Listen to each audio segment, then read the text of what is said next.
eu vou trazer aqui um conto. Então, se vocês quiserem anotar em algum lugar, escrever, gravar isso aí, o nome desse autor se chama Moacir Scliar. Nós vamos ler agora Moacir Scliar, um escritor fabuloso, que traz contos muito divertidos, e que eu vou mostrar para vocês agora um conto do Moacir Scliar. Que conto é esse que você vai trazer para nós? Bom, eu vou mostrar para vocês aqui, ó, um conto que chama Turistas Secretos. Vamos fazer um exercício aqui, ok? Eu vou fazer a leitura desse conto, trazer a leitura desse conto para vocês, e depois eu vou mostrar uma técnica, um método, para que vocês possam extrair o conhecimento desse conto.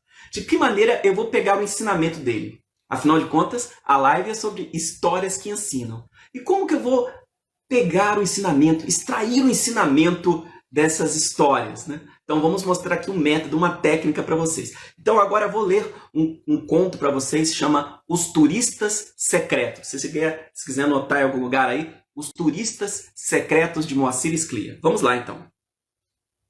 Havia um casal que tinha uma inveja terrível dos amigos turistas, especialmente dos que faziam turismo no exterior. Ele, pequeno funcionário de uma grande firma, ela, professora primária, jamais tinham conseguido juntar o suficiente para viajar. Quando dava, para as prestações das passagens, não chegava para os dólares e vice-versa. E assim, ano após ano, acabavam ficando em casa. Olha essa história.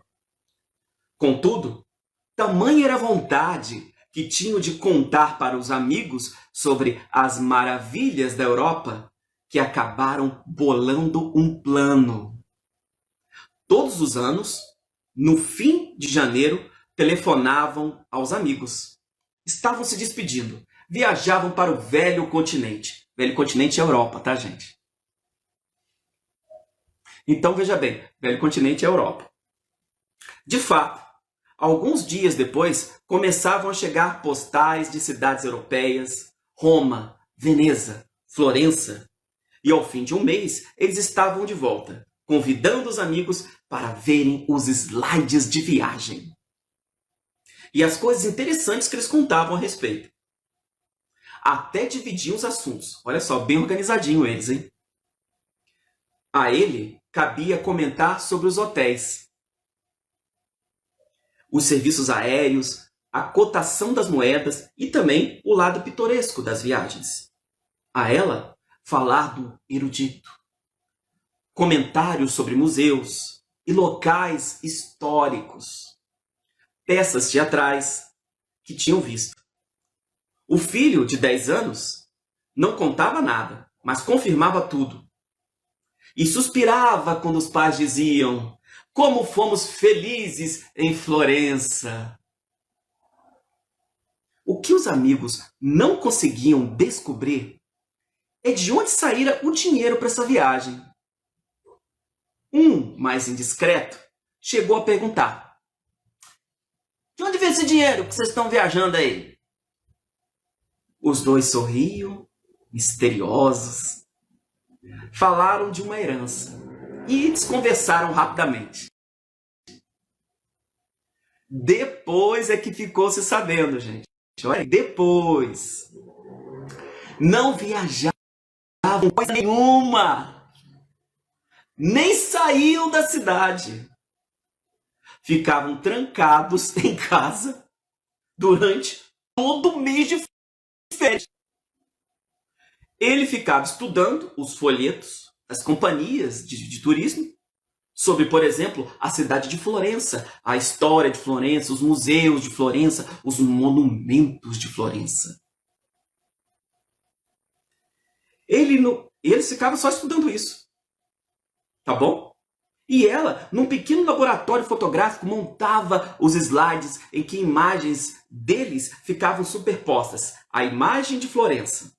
Escrevia então os cartões postais, colava neles selos usados com carimbos falsificados. Quanto ao menino, decorava as histórias contadas pelos pais para confirmá-las se necessário. só saíam de casa tarde da noite. O menino para fazer um pouco de exercício. Ela para fazer compras num supermercado bem distante. E ele para depositar nas caixas de correspondência dos amigos os postais, né? Poderia ter durado muitos anos isso aí. Poderia ter durado muitos anos. Mas foi ela quem estragou tudo. Lá pelas tantas, cansou de ter um marido pobre que só lhe proporcionava as excursões fingidas. Apaixonou-se por um piloto. Sério, apaixonou-se por um piloto. Que lhe prometeu muitas viagens para lugares mais exóticos. E acabou pedindo o divórcio. Beijaram-se pela última vez ao sair do escritório do advogado.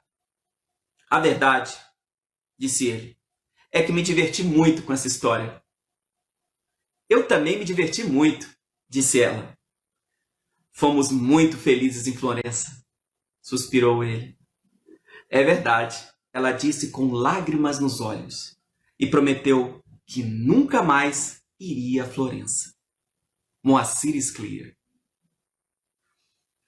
Essa história é fantástica, gente. Turistas secretos. É um conto divertido, com muita linguagem irônica. Mas vamos pensar o seguinte sobre ele.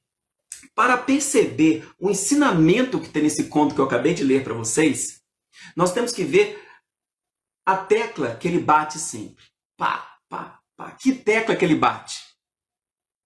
Então, primeira coisa, logo no começo do conto, ele fala o seguinte, ó.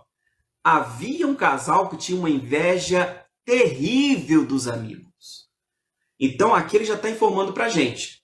Veja bem, eu vou trabalhar com a inveja, uma história que trabalha com a inveja. E aí ele vai trazer para nós todas as consequências da inveja. Ele já coloca logo de cara.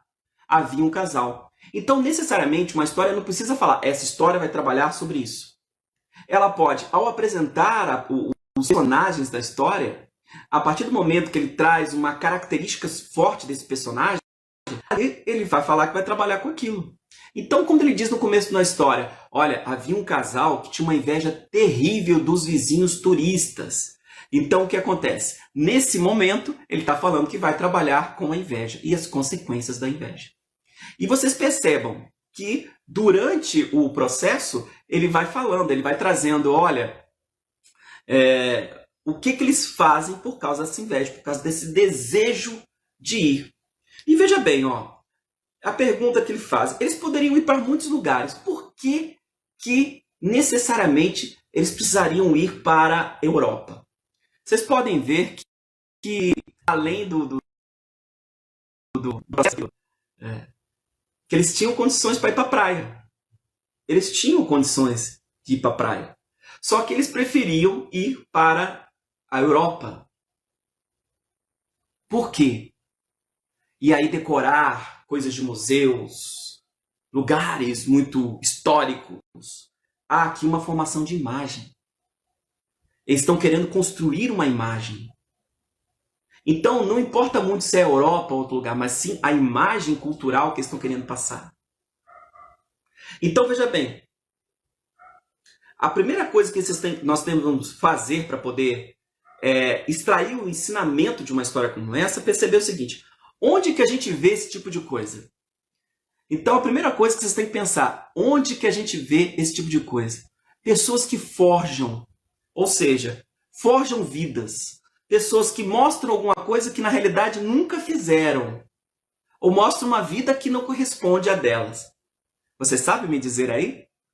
Qual é o local que acontece muito esse tipo de coisa?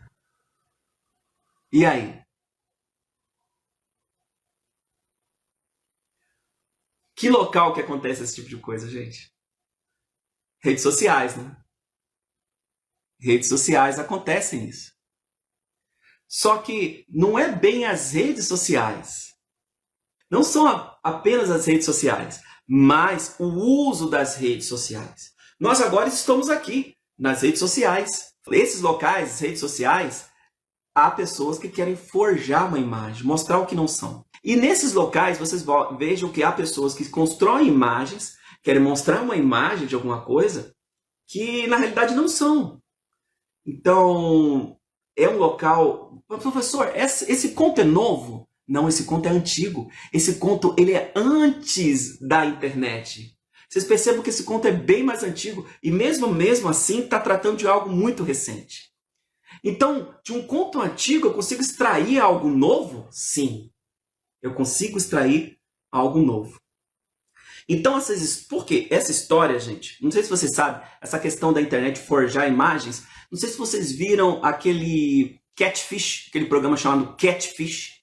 Nesse programa, há pessoas que têm relacionamento com outras. Só que, na realidade, elas não mostram nunca quem elas são. Elas criam uma personagem, elas criam uma foto falsa, normalmente alguém muito bonito, alguém muito atraente, de acordo com os padrões ainda. Então, o que acontece? Criam uma imagem e se relacionam com a pessoa à distância. E aí, não é a pessoa. Eles forjam tudo. Eles forjam... Eu bati aqui no negócio sem querer. Então, eles forjam tudo a respeito do processo. E aí, quando descobre, é uma decepção. Teve um caso que me chamou muita atenção. De uma pessoa que teve um relacionamento à distância com outra por 10 anos. Gente, o rapaz teve um relacionamento com a moça por 10 anos. Só que a moça não era quem ela dizia que era. Não era. A moça não era foto, ela não era aquela pessoa. Então veja bem as questões que teve nesse processo. Ele ficou arrasado com isso, mas pelo menos eles se reencontraram e fizeram as pazes. Lógico, não tiveram relacionamento após isso. Então, essa oportunidade de poder criar um personagem é muito forte. Lembra que no começo dessa aula eu falei que o ser humano é um ser narrativo. Então, quando ele tem a oportunidade de criar uma narração para a sua vida, ele vai fazer. Mesmo que essa narração seja fictícia. Agora, como que eu faço para poder não criar narrações tão fictícias na minha vida? Porque a minha vida pode ser uma narração, né, professor? Com certeza. Com certeza. Você vai criar uma narração naquilo que você acredita. Você vai criar uma narração naquilo que é importante para você. Mas, principalmente, você vai criar uma narração de realidade. Daquilo que é importante de realidade. O problema é quando as pessoas criam uma coisa que elas não são. Mas o personagem é muito tentador, muito atraente poder criar um personagem. Né? E por isso que algumas pessoas criam personagens o tempo todo. Então vejam bem, nesse processo, essa história nos convida a fazer várias perguntas sobre nossa vida. Uma pergunta que nós podemos fazer: até que ponto estamos querendo viver uma vida apenas para mostrar para os outros? Até que ponto? Até que ponto a ilusão satisfaz a minha vida? Aliás, deixa eu perguntar uma coisa para vocês. Nós podemos viver de ilusão? Olha, vocês podem até falar para mim. Por um tempo, podemos viver de ilusão, sim. Eu acho que posso viver de ilusão por um tempo. Mas será que ela consegue manter? É esse que é o problema. Nós temos que... Então, quando a gente termina de ler uma história como essa, para poder extrair o ensinamento dessa história, para poder conseguir extrair esse ensinamento, nós devemos pensar nas perguntas que surgem da nossa mente. Então, não pense logo em interpretação, não pense logo em, vamos dizer assim, não pense logo em respostas. Não, pelo contrário. Quando você lê uma história como essa que eu mostrei agora, você tem que pensar nas perguntas. Pense nas perguntas que vêm na sua cabeça. Então, esse é o processo de extrair o conhecimento, de extrair o ensinamento dessa história. Você cria as perguntas e você mesmo dá as respostas. Se você gostou desse vídeo, dá uma curtida. Se é novo por aqui, se inscreva, porque vai ter mais vídeos como esse. E nunca se esqueça, você é capaz de fazer aquilo que você quiser. Acredite no seu potencial. Até a próxima!